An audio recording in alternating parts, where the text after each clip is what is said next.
একটা সময় আসবে যে সময় দেখবেন যে মহিলারাই লিড ক্যারেক্টার, মহিলারাই কিন্তু মেন ক্যারেক্টার। আমার প্ল্যান শুধু এরকম না যে একটা ছবি করলাম শিরিন সুলতানা হারিয়ে গেল। আসলে মিডিয়া নিয়ে আমার ভ্যারাইটিস স্বপ্ন, ভ্যারাইটিস চিন্তা ভাবনা আছে।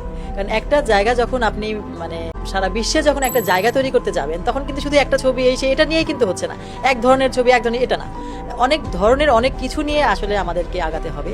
তাহলে না আমরা রিপ্রেজেন্ট করতে পারবো আমাদের দেশকে, রাইট? আমাদের বাংলাদেশে যেরকম শুধু মেয়েরা লিড ক্যারেক্টার করবে বা মেয়েদেরকে ঘিরে একটা ছবি আসবে, এটা ভাবতেও পারে না।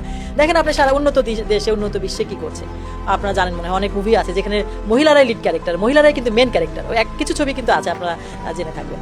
তো আমরা শুধু এই ধরনের এই ঘরানার ছবি না, আমরা সব ধরনের ছবি করব, যেটা আমরা নানান জায়গায় আমরা সেটাকে সাকসেস করতে পারবো, সফল হতে পারবো।